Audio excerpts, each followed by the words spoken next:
Hello friends, ఈ రోజు మనం సెల్ ఫోన్ నుంచి రిలీజ్ అయ్యే రేడియేషన్ ని మనం ఎలా తగ్గించుకోవచ్చో ఈ వీడియోలో తెలుసుకుందాం.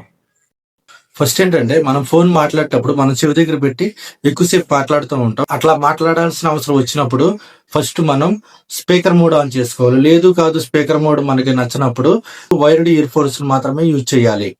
అలా యూజ్ చేసినప్పుడు మీ ఫోన్ అనేది తలకి చాలా దూరంగా ఉంటుంది. సెకండ్ ఏంటంటే, వెళ్ళినప్పుడు మనం మెసేజ్లకి ఎక్కువ ప్రాధాన్యత ఇవ్వాలి. ఎందుకంటే మన మెసేజ్లు చేసుకోవడం వల్ల రేడియేషన్ అనేది చాలా తక్కువగా ఉంటుంది. థర్డ్ ఏంటంటే, మన ఫోన్ లో సిగ్నల్ బార్స్ అనేవి తక్కువగా ఉన్నప్పుడు ఫోన్ మాట్లాడకుండా ఉండడం మంచిది. ఎందుకంటే అలాంటప్పుడు ఫోన్ మాట్లాడితే రేడియేషన్ అనేది చాలా ఎక్కువగా ఉంటుంది. సో దయచేసి మనం సిగ్నల్ బార్స్ తక్కువగా ఉన్నప్పుడు ఫోన్ మాట్లాడకుండా ఉంటే బెటర్. ఫోర్త్ ఏంటంటే, మనం పడుకునేటప్పుడు మన ఫోన్ అనేది మన తలగడ కింద పెట్టుకుని పడుకుంటాము. సో అట్లా చేయకుండా మన ఫోన్ అనేది కొన్ని అడుగుల దూరంలో పెట్టుకుని పడుకునేలా మనం చూసుకోవాలి. అలాంటప్పుడు ఫోన్ కి మన బాడీకి కొంత డిస్టెన్స్ మెయింటైన్ అయ్యి రేడియేషన్ అనేది తక్కువగా ఉంటుంది.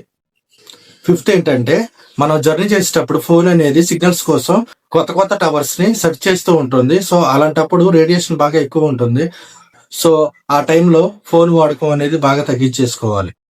సిక్స్త్ పాయింట్ ఏంటంటే, మన ఫోన్ ఎప్పుడు మన ప్యాంట్ జేబులో పెట్టుకోకూడదు. మన బాడీకి కొంచెం డిస్టెన్స్ లో ఉంచుకోవాలి. వీలైతే మన బ్యాగ్ లో పెట్టుకోవడమో లేదా కొంచెం డిస్టెన్స్ లో పెట్టుకోవడమో చేయాలి. సో ఈ టిప్స్ వల్ల మనం ఫోన్ రేడియేషన్ మనం ఈజీగా తగ్గించుకోవచ్చు. Thank you friends.